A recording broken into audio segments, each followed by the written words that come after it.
From botched abductions to being raised in an evil cult, let's get into some crazy family secrets celebrities have tried to hide from the public. Sofia has a younger brother named Julio who has lived with illegal substance dependency for many years, resulting in many run-ins with the law. In 2011, this ultimately resulted in Julio being deported back to Colombia. When speaking about her younger sibling, Vergara said, "To see somebody ending their life prematurely over 10 years, little by little, that's the worst punishment. Now he's like another person."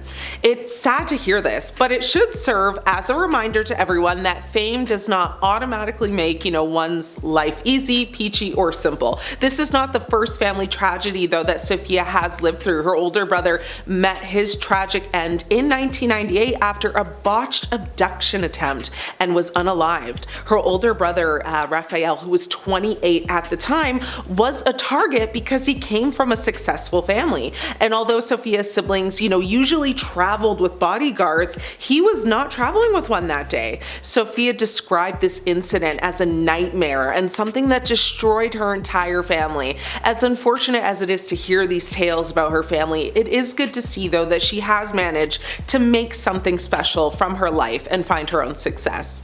Rihanna has been one of pop's biggest princesses for the last decade or so, and aside from, her vocal abilities and contributions to the music industry, she also appeared in several films, of varying degrees of quality, of course. I mean, she started her film career off on shaky ground with 2012's Battleship, but has steadily, participated in better projects since then. I mean, the Barbados-born singer, has had her personal life thrust into the spotlight on several occasions. But there is one thing that some people still may not know. Her father, Ronald Fenty, is somewhat of a womanizer and kind of an all-around, wild guy. Throughout her childhood, her father had struggles with illegal substance, dependency. This resulted in the deterioration of her parents' marriage. It also created a lot of financial struggles and challenges. In a shocking, candid interview with The Mirror in 2007, Rihanna actually opened up about her family's history. She talked about her and her siblings watching her father struggle with substance dependency issues. Additionally, her father's,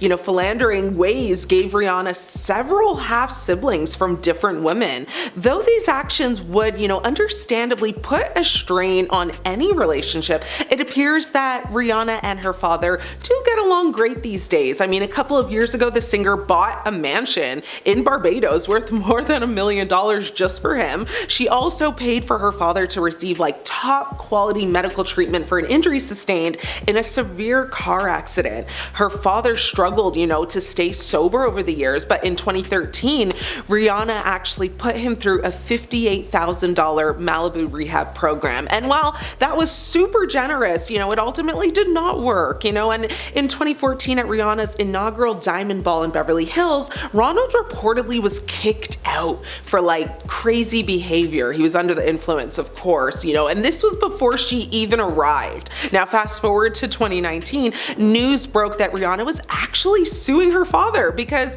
Ronald created a company called Fenty Entertainment in 2017, but Riri already trademarked Fenty at that point. Now, Ronald and a business partner who's unknown allegedly, falsely advertised themselves as Rihanna's reps to solicit, millions of dollars, including trying to book her for 15 shows in Latin America that just didn't exist. Now, despite all of this, Rihanna is still here for her dad when he needs her, so that's sweet. Woody Harrelson. It's so hard to imagine what it must have been like for Cheers fans to first watch him in his breakout film back in 1998. Now, the lovable and rarely intelligent Woody Boyd all of a sudden became the psychopathic criminal Mickey Knox in the movie, wreaking havoc throughout the country in the wildly entertaining and poignant, Oliver Stone directed film. Now, the juxtaposition of these two roles is a perfect example of Harrelson's incredibly versatile range. The Mickey Knox role is a little coincidental because the actor's father was actually paid to eliminate people. Charles Harrelson wasn't a nobody either, as his name will forever go down in infamy as committing the first assassination of a federal judge in the 20th century. It was the assassination of federal judge John H. Wood Jr. in San Antonio, Texas. Charles was convicted of the crime in 1979 and sentenced to 2 life terms in prison. He was literally a hitman. It's even reported that he had business cards that advertised himself as such, and he was allegedly reported to have unalived like 20 people. His lawyer was insanely good though at getting him off, and he was basically untouchable for a while. This specific crime of unaliving the judge is the one that actually got him caught and convicted. Now, Woody did eventually reconnect with his father and is said to have regularly visited him in prison. I think it was like once a year. Now, Charles Harrelson passed away sadly in prison in 2009 at the age of 68. Now, it is a bizarre, revelation to discover that your father is not only a criminal but a notorious one. What's crazier about this story though is that Woody didn't find out until he was like 20 years old one day, and he heard the story while he was driving his car and it was on the radio. His father left the family when he was just a kid, and so he didn't even know anything. That's crazy. And for Woody's sake, I sure hope the apple fell very far from the tree, although in the 80s and 90s he apparently spent millions of dollars trying to get his dad a new trial. He said he was just trying to be a son helping his dad.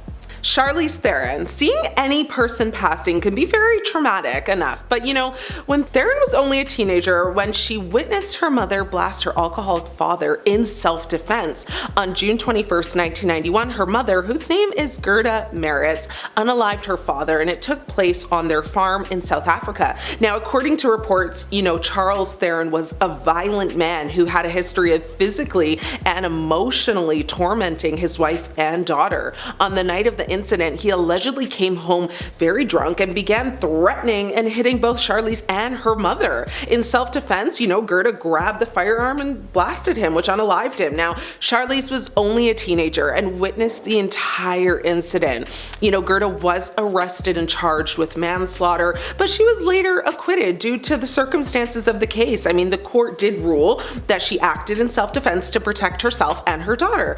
The experience definitely left an emotional scar though. Theron rarely talks about the situation at all, but she has expressed her support and love for her mother, who she credits with saving her life that night. And she has admitted that the traumatic experience has changed the way she plays certain roles. Joaquin Phoenix, American actor known for his roles in Gladiator, Joker, and Walk the Line, was originally born in Puerto Rico with the name Joaquin Raphael Bottom. Now, his parents were a part of the Children of God, which is a notorious cult that had more than 100 communities worldwide. It's actually known now as the Family International. The cult was founded in the 1960s by David Berg and emphasized, free love, communal living, and proselytizing, which, if you're like me and unaware of what that means, basically refers to the act of attempting to convert someone from one religion, belief, or opinion to another. This can involve, like preaching, teaching, or promoting a particular ideology or faith with the goal of persuading others to adopt it.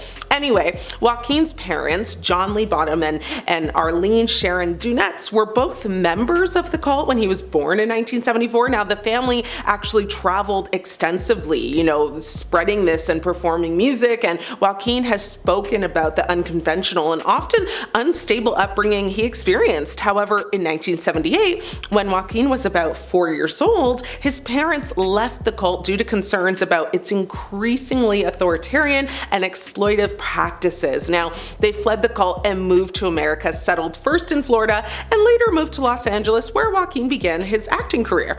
Joaquin has spoken publicly about the difficulties of his childhood and the challenges of adjusting to life outside the cult. Despite all of this, he has also credited, his unconventional upbringing with shaping his creativity and worldview. He also credits, a lot of his life's work to his late brother River, who was also a very successful actor and sadly passed at a young age. Now, speaking of cults, Rose McGowan was born into the same cult as Joaquin Phoenix. Yes, you heard me right. That's crazy. I know, the same, but literally just in a different community.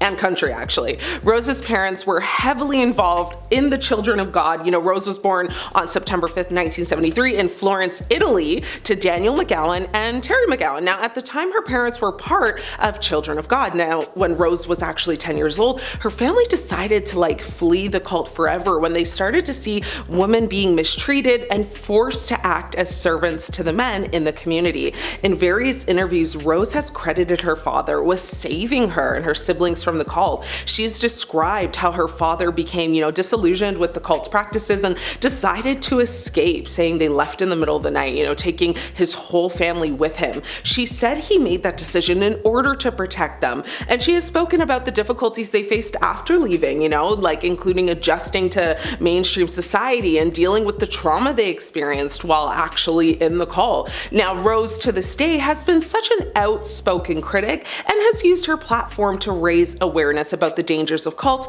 and the importance of just protecting children from it. That's all for today. Which one shocked you the most? Let me know your thoughts. I'm your host, Ashley. It's been great catching up.